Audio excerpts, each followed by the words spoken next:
السلام عليكم ورحمة الله.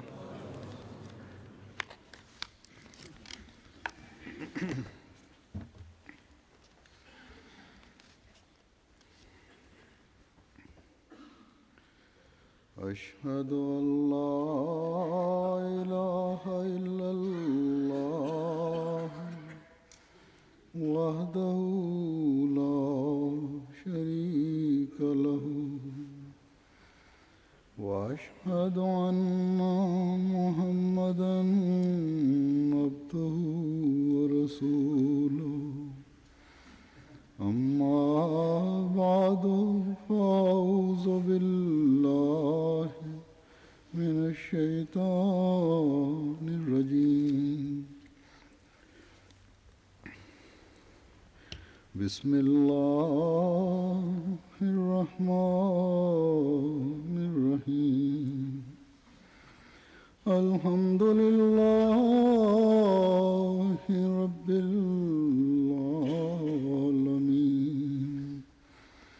الرحمن الرحيم مالك يوم الدين إياك نعبد وإياك نستعين اهدنا الصراط المستقيم صراط الذين أنعمت عليهم غير المغضوب عليهم ولا الضالين فآمنوا بالله ورسوله والنور الذي أنزلنا والله بما تعملون خبير.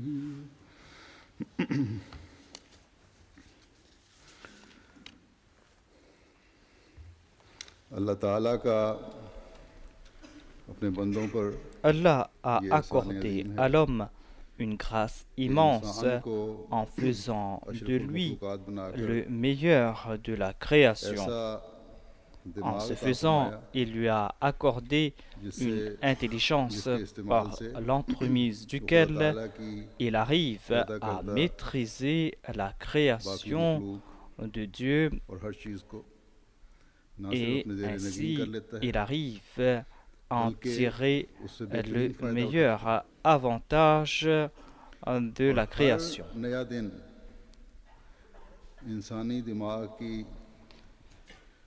Et chaque jour, cette intelligence de l'homme crée de nouvelles inventions.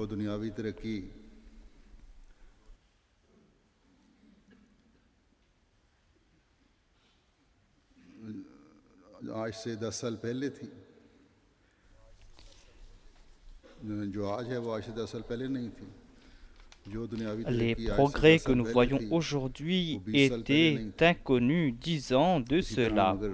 Et les progrès qu'on avait vus 10 ans de cela étaient inconnus 20 ans de cela. Et en reculant ainsi, on va voir la capacité de l'intelligence de l'homme et l'importance de ses inventions.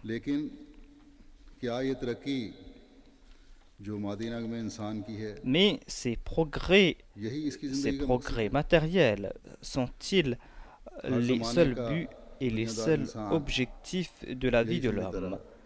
Les gens avides de ce bas monde à toute époque ont cru la même chose. Ils croient que ces progrès, que leur force, que ce monde matériel et tout ce qu'il contient est mon but ultime. Ils croient aussi que leur but est de prouver leur supériorité sur ceux qui leur sont inférieurs, que leur but est de faire de leur richesse la raison de leur joie. et que leur but est de contrôler les autres. एक दुनियादार जो है जिसके पास दौलत नहीं, Et même une personne ordinaire qui ne possède pas de grandes richesses peut croire aussi la même chose. कि बल्कि आजकल के नौजवान जिनको दीन से रग़बत Et नहीं, les jeunes दुनिया की d'aujourd'hui तरफ झुके हुए हैं, qui ne sont pas intéressés par la religion, qui sont enclins vers ce monde, croient que ces nouvelles inventions, la télé, l'Internet, sont les seuls moyens pour leur बहुत ज़्यादा progrès. मुतासर हो जाते हैं इन चीज़ों से। Et ils sont très influencés par ये ces इंतहाई inventions. गलत तस्वुर है।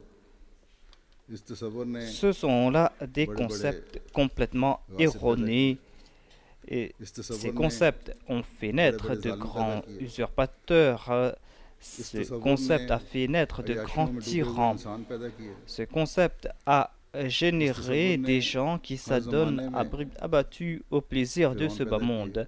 Et ce concept a créé à toute époque des pharaons qui pensaient que nous possédons tout pouvoir, toute इस gloire. तस्वुर कि खुदा ताला ने Mais ce concept est nié par Dieu, जो आलमीन का खालिक है, Dieu qui est le Rabbul Alamin, बड़े जोर lui से qui est le créateur des cieux et de la terre. फरमाया Dieu est en train donc de nier ce concept. Et il déclare que ce que vous croyez être le but de votre vie तुम्हें ne इसलिए l'est नहीं pas. पैदा किया गया कि इन दुनियावी मादी चीजों से L'objectif फायदा उठाओ। de votre vie n'est pas uniquement de profiter de ces choses matérielles et de quitter ce monde. कि वमा खलक़तुल जिन्ना वल Tel इंसा n'est pas इल्ला votre लियअबुदून। but. Allah déclare जिन्नों और وَمَا इंसानों خَلَقْتُ को الْجِنَّ सिर्फ अपनी وَالْإِنسَ इबादत के लिए إِلَّا पैदा किया। لِيَعْبُدُونَ. J'ai créé इस बारे में les हज़रत djinns मसीह et मौऊद les अलैहिस्सलाम hommes फरमाते हैं uniquement pour mon adoration. कि असल गरज À ce इंसान की propos, le खिलकत Messie यही premier है salam déclare ये que है le but कि premier वो अपने रब को de l'homme पहचाने est और de उसकी फरमाबरदारी reconnaître Dieu et जैसा de कि अल्लाह ताला lui ने vouer फरमाया, obéissance. मा खलक़तुल जिन्ना वल इंसा Tout comme Allah इल्ला déclare लियअबुदून। Ma khalaqtul मैंने जिन्न jinna और wal इंस insa को illa इसलिए पैदा किया है liya'budun. कि वो मेरी J'ai इबादत créé करें। et les djinns मगर et अफसोस les की hommes बात है pour qu'ils कि m'adorent. अक्सर लोग जो दुनिया में आते हैं Malheureusement, la बालिग majorité होने के des बाद gens de ce monde, बजाय après इसके avoir atteint l'âge de la कि maturité, अपने ne फर्ज को comprennent समझें pas leurs obligations और अपनी जिंदगी et की leur गरज but व गायत premier. को मद्देनजर रखें, वो खुदा ताला को छोड़कर Ces दुनिया की personnes तरफ माइल हो जाते हैं abandonnent Dieu et और se दुनिया का penchent माल complètement और उसकी vers le इज्जतों monde. के Ils ऐसे sont दिन ज्यादा éblouis होते à हैं tel point par खुदा ce का monde qu'ils बहुत ही se थोड़ा होता tournent point vers Dieu. और बहुत लोगों के दिल में तो होता ही नहीं। Pour दुनिया ces में personnes, मुनहमिक Dieu और फना हो n'existe जाते हैं। pas. उन्हें खबर भी Ces नहीं होती personnes कि खुदा भी se कोई है। perdent complètement en ce bas monde. Ils ne savent pas si Dieu existe. इस बात की तरफ रहनुमाई करने के लिए कि अपने मकसद पैदाइश को किस तरह Pour पहचानना nous है, guider dans cette direction, और इसकी c'est-à-dire किस तरह pour बजा लाना है। comprendre l'objectif अल्लाह ताला de notre दुनिया में vie et अंबिया pour savoir comment adorer भेजता Dieu, रहा है, Dieu a toujours envoyé des prophètes. जो अपनी कौमों को इस इबादत के तरीक़ Des prophètes qui viennent और मकसद enseigner पैदाइश के à leur हसूल के लिए peuple ces méthodes रहनुमाई pour करते रहे। adorer Dieu et pour atteindre l'objectif इंसान de leur vie. हर किस्म के पैगाम को समझने के काबिल हो गया, Ensuite, lorsque l'homme fut apte à comprendre tous ces messages, जब वो इबादत lorsqu'intellectuellement il est arrivé à un niveau supérieur, lorsqu'il a pu commencer à comprendre ces actes d'adoration et lorsqu'il a progressé intellectuellement et matériellement, मेल जोल lorsqu'on a commencé à avoir plus de communication entre les peuples, तो इंसान कामिल à cette époque, Dieu a envoyé l'homme parfait, le Khatam al-Anbiya, Sayyidina Muhammad Mustafa, sallallahu alayhi wa sallam, avec la dernière charia. अल्लाह ताला से हुक्म पाकर Et en recevant l'ordre de la part de Dieu, اليوم il a أكملت لكم annoncé دينكم Al-Yawma وأتممت akmaltu عليكم lakum dinakum wa atmamtu alaykum ورضيت لكم ni'mati الإسلام دينا। wa raditu lakum al-Islam dina. कि आज मैंने तुम्हारे फायदे के लिए तुम्हारा दीन मुकम्मल कर दिया। C'est-à-dire, aujourd'hui, j'ai parachevé pour vous votre foi et j'ai complété mes faveurs sur vous et j'ai choisi pour vous l'islam comme religion. Et ce Coran est venu donc parachever la foi. Ce Coran nous enseigne comment se rapprocher de Dieu.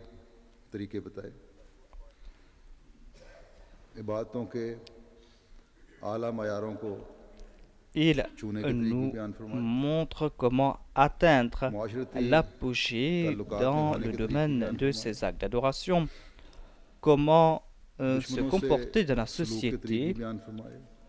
Ce Coran vient nous enseigner comment traiter l'ennemi et comment traiter les démunis de la société.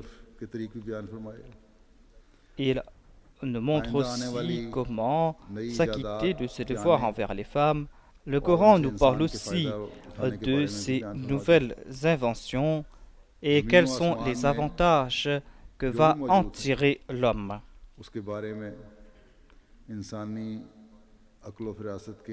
Le Saint-Coran évoque tout ce qu'il trouve dans les cieux et sur terre en se limitant à la compréhension de l'homme. Et il a donné des directives à ce propos. L'homme, 1400 ans de cela, n'a pu comprendre ces faits qui ont été évoqués dans le Saint-Coran.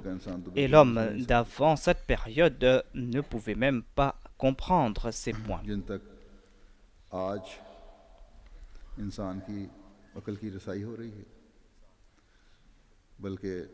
Le Saint-Coran a mentionné des faits concernant les progrès d'aujourd'hui.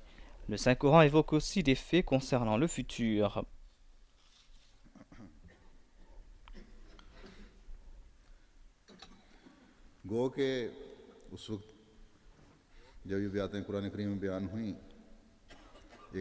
Lorsque le Coran fut révélé, 1400 ans de cela, un simple croyant, un simple musulman ne pouvait pas comprendre ces faits. Le saint prophète Mohammed lui, par l'entremise de sa perspicacité, pouvait comprendre ces points.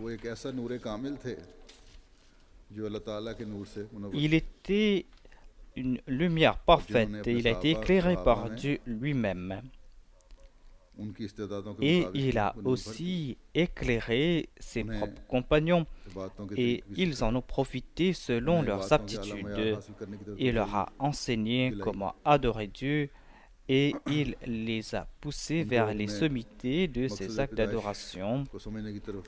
Le saint prophète Mohammed lui leur a fait comprendre l'objectif de leur vie.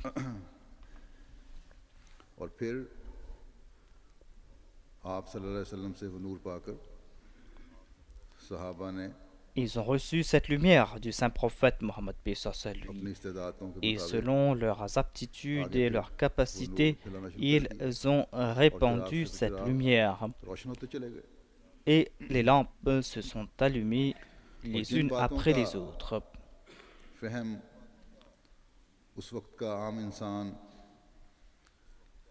Et quant au point que l'homme ordinaire ne pouvait pas comprendre à l'époque, à ce propos, il leur a été dit que grâce à ce livre parfait, jusqu'à la fin des temps, les lampes vont s'allumer et les croyants du futur vont voir les faveurs de Dieu.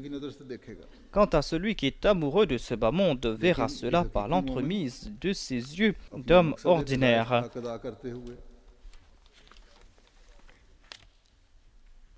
Mais quant au croyant véritable, il va faire des efforts pour atteindre le but de sa création et dans ses inventions, il verra l'accomplissement des promesses et des prophéties de Dieu. Le croyant n'y voit pas uniquement des avantages matériels,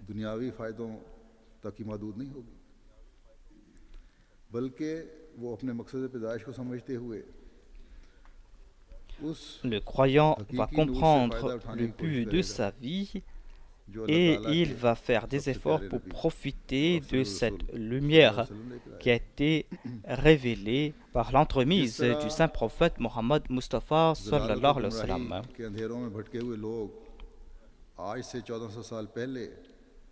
Le saint prophète Mohammed, lui, 1400 ans de cela, a éclairé de sa lumière ceux qui erraient dans les ténèbres et il les a fait atteindre les sommités dans tous les domaines. De même, aujourd'hui, jusqu'à la fin des temps, celui qui va suivre ce prophète et qui va se lier avec cette charia va sortir de ces ténèbres et sera de plus héritier du paradis de Dieu ici sur terre et dans l'au-delà.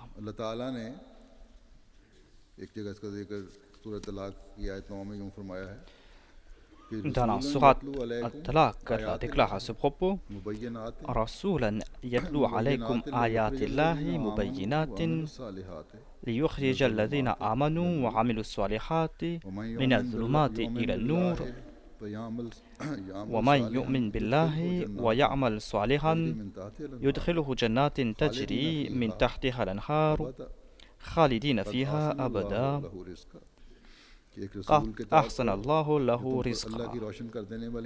Un messager qui vous récite les signes manifestes d'Allah afin de faire sortir ceux qui croient et font de bonnes œuvres de toutes sortes d'obscurité vers la lumière.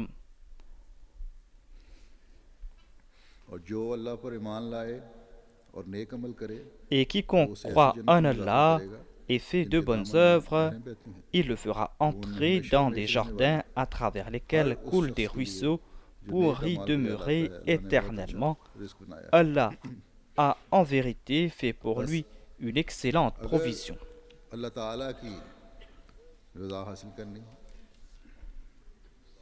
Si l'on désire avoir le plaisir de Dieu, on doit respecter la sunna du saint prophète Mohammed lui et on doit suivre aussi l'enseignement qu'il a apporté.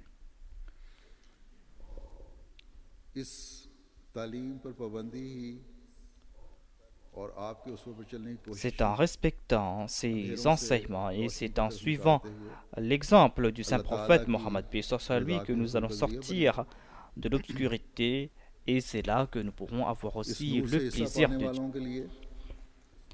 Et ceux qui ont profité de cette lumière doivent posséder la foi d'une part, mais ils doivent aussi accomplir de bonnes œuvres. Il ne suffit pas d'avoir la foi. Le croyant doit accomplir de bonnes œuvres. C'est là un fait important. Il doit éviter les péchés et les turpitudes. Dans le verset que j'ai cité au tout début, Allah a évoqué la même chose, c'est-à-dire que vous devez croire en Allah et en son prophète et accepter le Coran. Et c'est là que vous allez profiter de cette lumière, c'est là que vous serez héritier du paradis. Allah connaît toute action de l'homme. Il connaît aussi quelles sont les actions qui ont été accomplies sincèrement pour Dieu.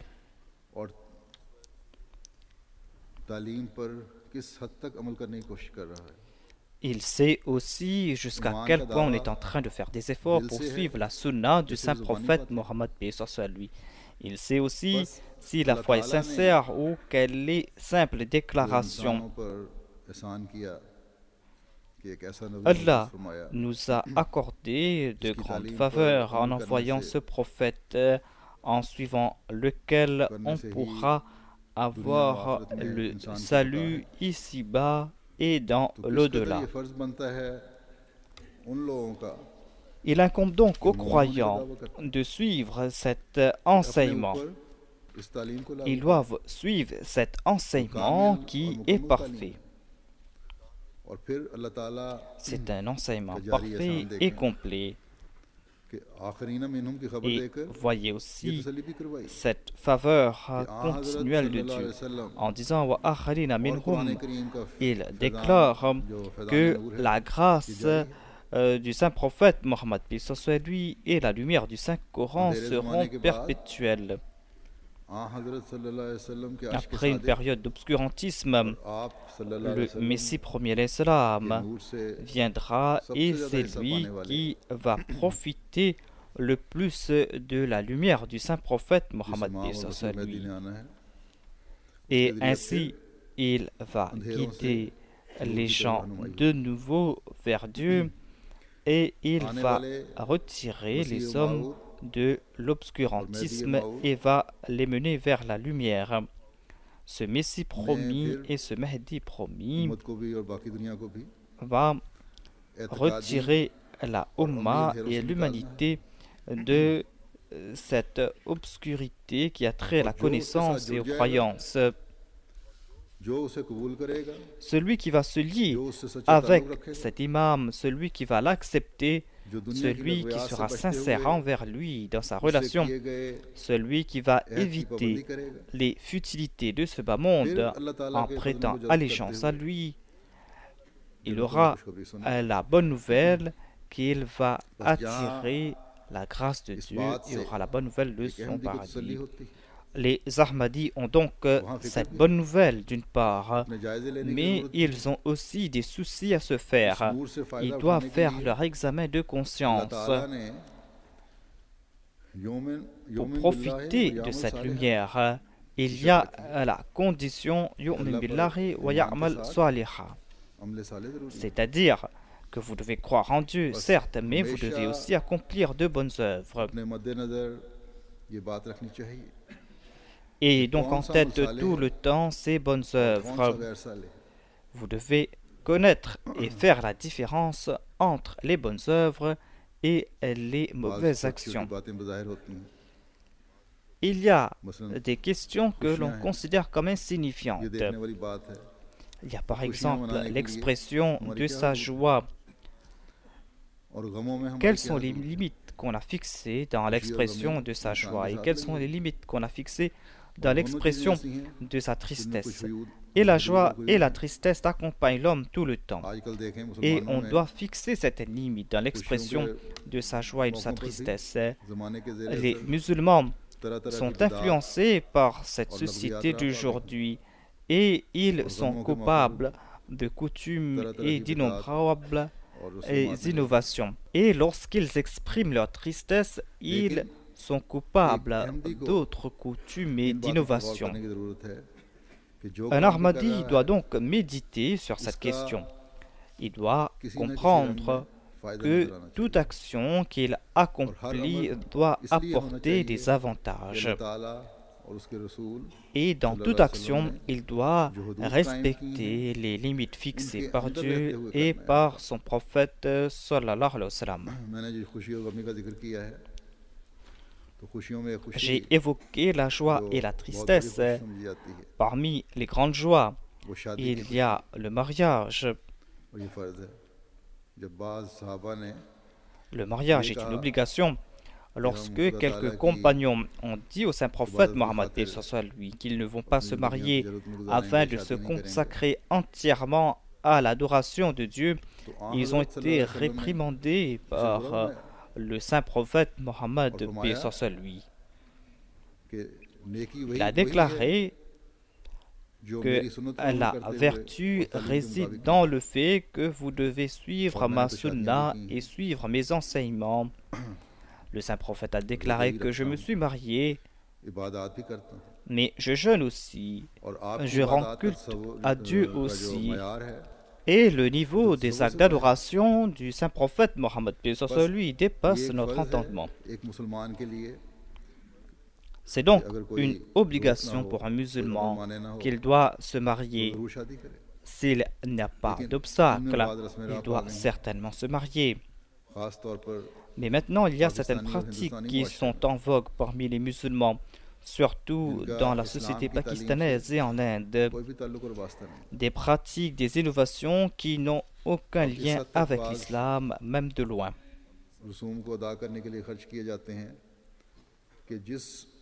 Maintenant, pour certaines coutumes, on fait des dépenses faramineuses.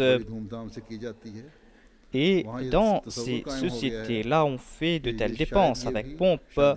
Les gens croient que ces coutumes et ces pratiques font partie des obligations pour les mariages et que sans ces coutumes, il n'y aura pas de mariage. Il y a par exemple la pratique du mehendi. Maintenant, cette pratique a pris de l'ampleur.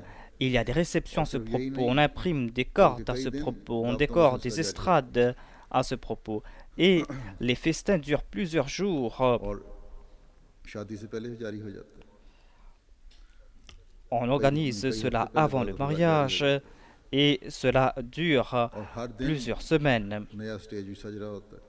Et chaque jour, on place de nouvelles décorations sur l'estrade et on fait des commentaires à ce propos. Qu'aujourd'hui on a préparé autant de nourriture, toutes ces coutumes sont en train d'influencer aussi ceux qui n'ont pas les moyens. Et ainsi, ces personnes qui n'ont pas de moyens s'effondrent sous des dettes. Ces coutumes sont monnaie courante parmi les non-Ahmadis, mais certains Ahmadis aussi s'adonnent ouvertement à ces coutumes et ces pratiques futiles. Certaines familles donc s'adonnent à ces pratiques au lieu d'éviter ces coutumes en acceptant l'imam de l'époque. Ils s'empêtrent dans ces coutumes davantage. Quelques mois de cela, j'ai évoqué cette question du mehendi, c'est-à-dire que l'on ne doit pas faire des dépenses inutiles et que l'on ne doit pas organiser de grandes réceptions pour cela. Ce même jour, à Londres, il y avait une réception de Mehendi dans une maison Ahmadi. Lorsqu'ils ont entendu mon sermon, ils ont annulé cette réception et ils n'ont invité que quelques amis de la jeune fille. Et tout le repas qui a été préparé a été envoyé à la Beit al-Foutou parce qu'il y avait une réception ici. Voilà donc comment agissent les Ahmadis lorsqu'on leur attire l'attention à propos de quelque chose. Et ils m'ont aussi écrit des lettres d'excuses. Mais je reçois quand même des doléances du Pakistan et de Rabwa. Il est dit que certaines personnes s'adonnent plus qu'il n'en faut à ces coutumes. Rabwa est une toute petite ville. C'est pour cette raison qu'on voit tout cela ouvertement. C'est pour cette raison que je le dis maintenant clairement, c'est-à-dire ne suivez plus ces coutumes futiles, mettez fin à ces coutumes. Le Messie premier l'Islam a déclaré dans un de ses écrits que parmi nous, il y a cette coutume condamnable que de dépenser des centaines de roupies inutilement pour des mariages. À l'époque donc, ils dépensaient des centaines de roupies et c'était des sommes faramineuses à l'époque. Mais aujourd'hui, il n'est plus question de centaines, il est question de centaines de milliers. Et l'on dépense de l'argent que l'on ne possède même pas. Ces centaines de milliers d'aujourd'hui dépassent de loin les centaines d'alors.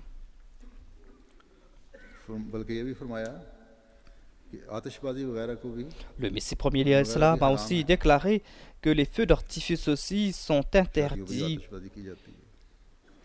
pour les mariages. Il y avait des feux d'artifice et maintenant on allume d'innombrables lampes de décoration et on dépasse les limites.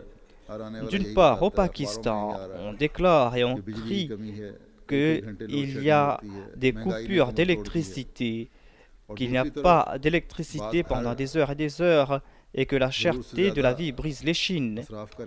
Mais dans certaines maisons, on est en train de faire des dépenses futiles. En faisant cela, ils sont en train de pousser le pays vers la perdition et sont en train de commettre un grand péché.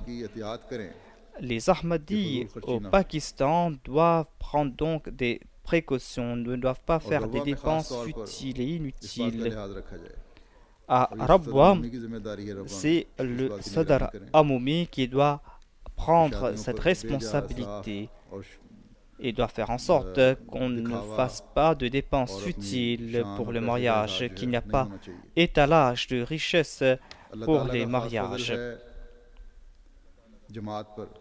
C'est une grâce d'Allah que dans la Jamaat, pour les décès, il n'y a pas ces pratiques de 7e, de 10e ou de 40e jour, des coutumes que l'on voit parmi les non-Ahmadis. Des coutumes qui se transforment en fardeau pour les membres de la famille. Mais si on a été affecté par un type de coutume, certainement on pourra être affecté par d'autres coutumes encore. Et on va voir la même chose ici aussi. Les Ahmadis doivent donc comprendre leur statut. Un Ahmadi doit comprendre qu'Allah lui a accordé cette grâce immense que d'être dans la Jamaat du Messie premier alayhi salam.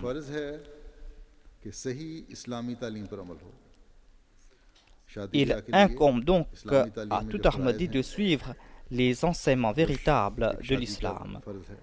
Il y a certaines obligations concernant le mariage. On peut organiser une réception pour le mariage et on peut aussi préparer de la nourriture, mais cela ne veut pas dire que l'on doit préparer des repas pour chaque procession qui vient à la maison pour le mariage. Mais si la loi du pays interdit de telles réceptions, on doit éviter de telles pratiques et on doit inviter uniquement que quelques personnes. Car au Pakistan, à une époque, l'État avait mis des restrictions sur ces réceptions, sur ces processions. Je ne connais pas quel est l'état de la situation aujourd'hui, mais il y a eu des restrictions. Mais en l'islam, ce qui a été enjoint, c'est la walima, le festin de noces. Et en l'islam, c'est la seule réception ou le seul festin qui a été ordonné. Mais cela ne veut pas dire qu'on doit organiser cela à grande échelle.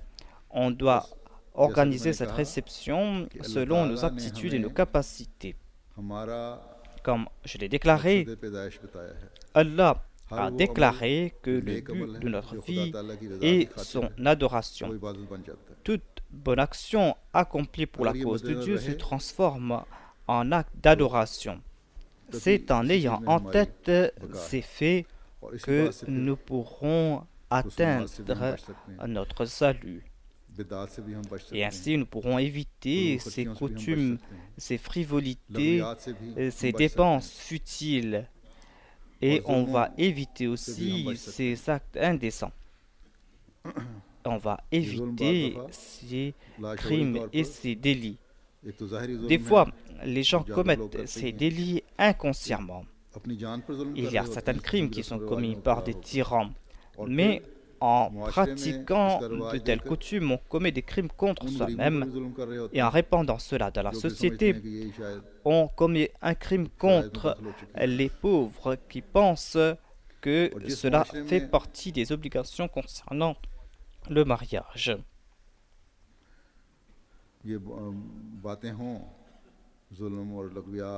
Et dans cette société où l'on voit ces coutumes, ces innovations, ces délits, dans cette société, on est poussé à usurper les droits d'autrui.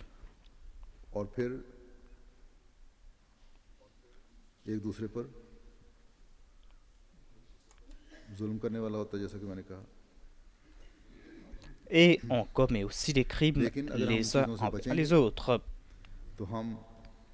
Mais si nous évitons ces pratiques, nous allons éviter aussi ces délits. Nous n'allons pas usurper les droits des autres. Et nous allons nous attirer le plaisir de Dieu. Et aujourd'hui, à part les Ahmadis, qui peut déclarer que nous sommes de ceux qui parle à propos du plaisir de Dieu et du respect des droits d'autrui. Aujourd'hui, à part les Ahmadis, qui a prêté allégeance en disant que l'on ne va pas suivre les coutumes non islamiques et les penchants libertins, à part les Ahmadis, qui a déclaré qu'ils vont se soumettre à l'autorité du Saint-Coran et qu'ils vont considérer la parole d'Allah et les traditions du Saint-Prophète Mohammed lui comme principe directeur en toute situation. Les Ahmadis ont prêté allégeance au Messie premier alayhi salam afin de profiter de la sunna du saint prophète Mohammed lui et de la lumière du Saint-Coran. En ayant accepté ces conditions de la bay'a, nous allons devoir respecter cette allégeance. En prêtant allégeance, nous n'allons pas nous asservir. Au contraire, nous allons nous extirper des griffes de Satan. En pratiquant les préceptes de Dieu et de son prophète, nous allons nous protéger. Nous allons éclairer notre compréhension et nous allons aussi protéger notre pureté, notre sainteté. Et nous allons aussi rehausser le niveau de notre pudeur. Et nous allons générer en nous la patience et le contentement. Et nous allons faire naître en nous la taqwa et la pureté. Et nous allons renforcer notre foi. Et nous allons faire des efforts pour assumer nos responsabilités. Et nous allons générer en nous l'amour pour Dieu, la crainte de Dieu. Et nous allons rehausser notre niveau dans ces domaines. Nous allons agir ainsi afin d'atteindre l'objectif même de notre vie. Si nous voulons sortir des ténèbres, si nous voulons acquérir cette lumière, si nous voulons réellement nous acquitter de notre devoir d'allégeance, nous allons devoir éviter ces questions qui concernent ce bas monde et nous allons devoir nous transformer pour le meilleur. Et nous allons devoir faire des efforts pour posséder ces excellences. J'ai évoqué donc la pudeur. La pudeur fait partie de la foi. Comme j'ai dit au tout début, les inventions d'aujourd'hui, la télé, l'Internet, tous ces moyens ont changé la définition de la pudeur. On montre ouvertement des actes indécents et on déclare que ce n'est pas là de l'indécence. Le niveau de pudeur d'un Ahmadi n'est pas le niveau que l'on voit à la télé et à l'Internet. Ce n'est pas là de la pudeur. Agir ainsi signifie tomber dans l'impudicité et l'indécence a affecté certaines familles Ahmadis et cette indécence a défiguré le sens de la pudeur parmi ces gens. Au nom de la pudeur, certains commettent des actions qu'aucune personne juste ne pourra tolérer. Même si ces actions concernent des époux, si ces actions sont commises devant les autres, ces actions seront interdites et deviendront des péchés.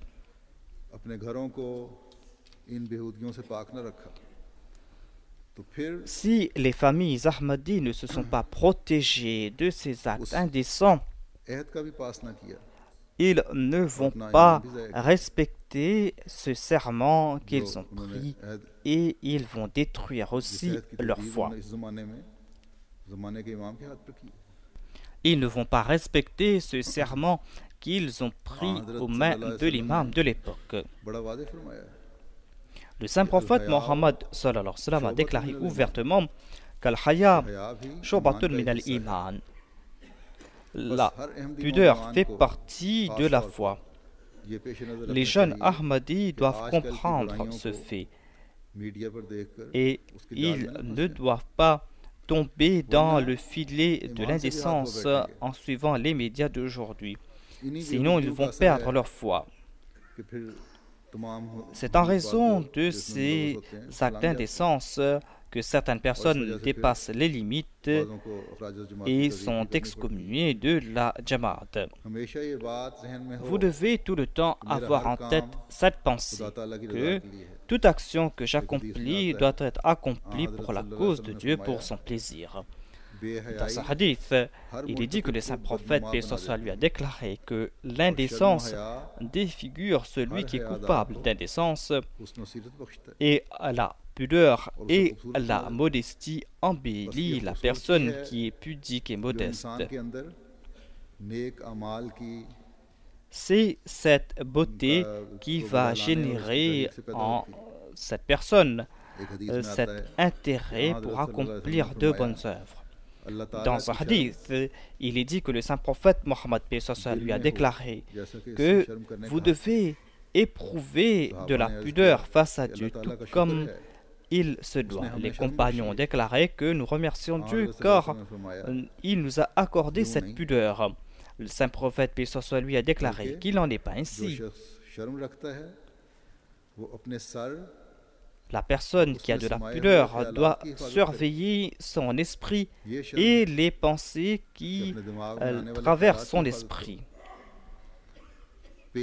Vous devez surveiller les pensées qui traversent votre esprit.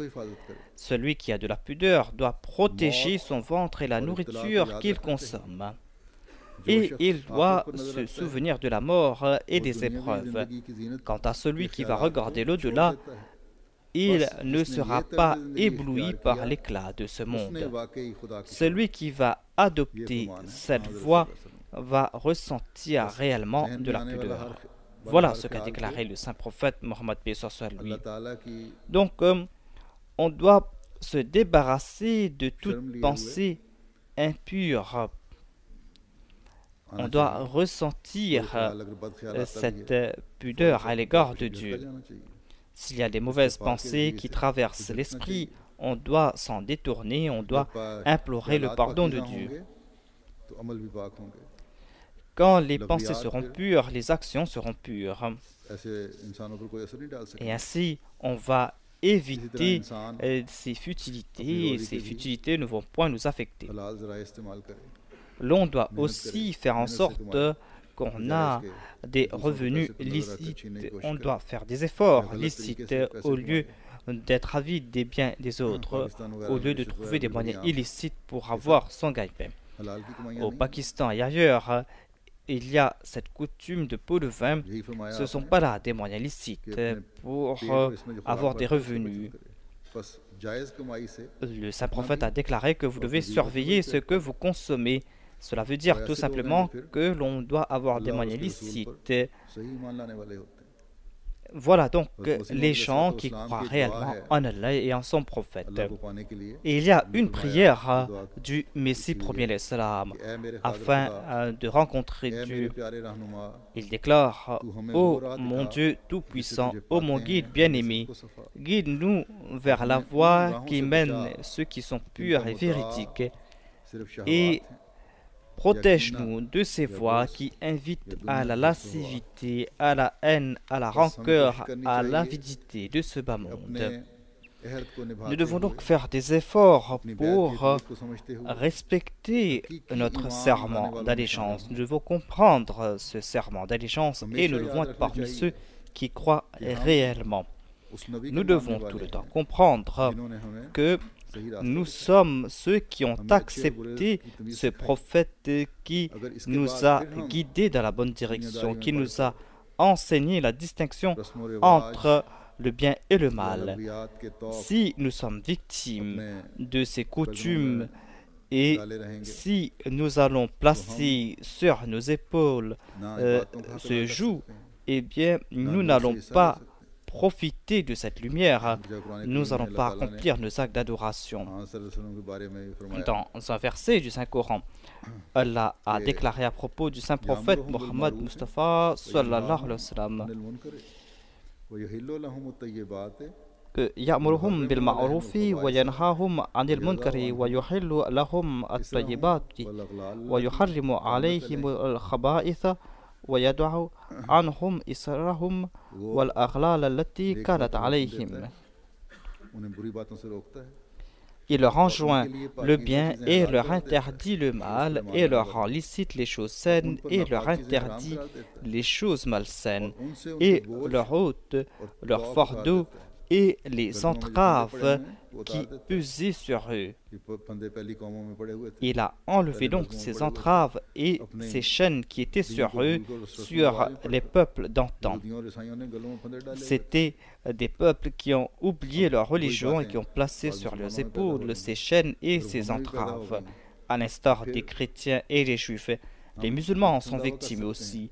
Et si nous aussi, nous en sommes victimes, comment pourrons-nous déclarer que nous allons transmettre le message du saint prophète Mohammed Mustafa sallallahu alayhi wa sallam aux autres? Nous allons donc devoir enlever ces chaînes.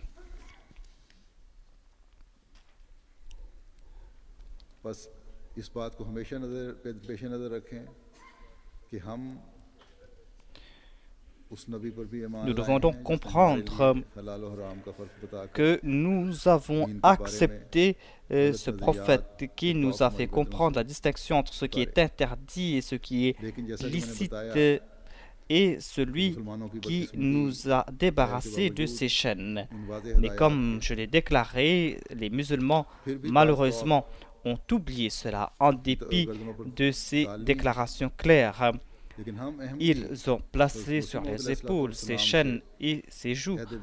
Mais nous, Ahmadis, après avoir prêté allégeance au Messie premier l'Islam, nous avons compris de nouveau cette vérité. Nous avons compris comment se débarrasser de ce joug, de ces chaînes. Par la grâce d'Allah, parmi les Ahmadis, il n'y a pas ceux qui adorent des saints. Il n'y a pas ceux qui vont se prosterner devant des tombes. Il y a peut-être quelques doléances ici et là. Mais par la grâce d'Allah, généralement, nous évitons ces coutumes qui sont condamnables. Mais il y a certaines coutumes qui commencent à gagner du terrain. Si nous ne prenons pas de précautions, alors petit à petit, nous allons placer ces chaînes de nouveau sur nous. Nous allons placer de nouveau sur nos épaules ces chaînes que le saint prophète Mohammed lui a enlevées, des chaînes que le Messie premier l'Islam nous a conseillé d'enlever. Nous allons nous éloigner de la religion. Et dans de tels cas, nous allons sortir hors de la Jamaat, car celui qui se lie à la Jamaat est celui qui profite de la lumière, celui qui profite d'Allah et de son prophète. Voilà la personne qui peut se lier à cette Jamaat. Quant à celui qui ne profite pas de Dieu et de son livre, il ne profite pas de cette lumière. Quant à celui qui ne fait pas d'effort de profiter de cette lumière, il va s'éloigner de cette foi. On doit donc tout le temps faire son analyse. Le saint prophète, paix soit lui, était lui-même lumière. Il avait reçu cette lumière du ciel et il priait ainsi: ô Allah, place de la lumière dans mon cœur et dans les membres de mon corps. On nous a enseigné cette prière. Cette prière est là pour que nos actions, nos pensées et chaque partie de notre corps agissent en accord aux enseignements de Dieu. Et que l'on doit aussi prier en ce sens. Nous devons donc prier pour que notre esprit soit pur et que ses actions sont là pour la cause de Dieu et pour attirer son plaisir. Qu'Allah nous donne la possibilité de renforcer notre foi, de suivre les préceptes de Dieu et de son prophète sallallahu alayhi wa sallam, d'éviter ces coutumes et ces futilités et ces crimes de ce bas monde, que nous puissions aussi profiter de la lumière de Dieu. et que nos actions malheureuses ne nous privent pas de cette lumière. Amin.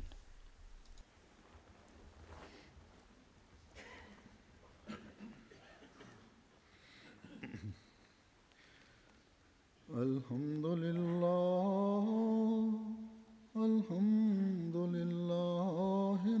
نحمده ونستعينه ونستغفره ونؤمن به ونتوكل عليه ونعوذ بالله من شرور أنفسنا ومن سيئات أعمالنا من يهده الله فلا مضل له ومن يضلل فلا هادي له ونشهد أن لا إله إلا الله ونشهد أن محمدا عبده ورسوله عباد الله رحمه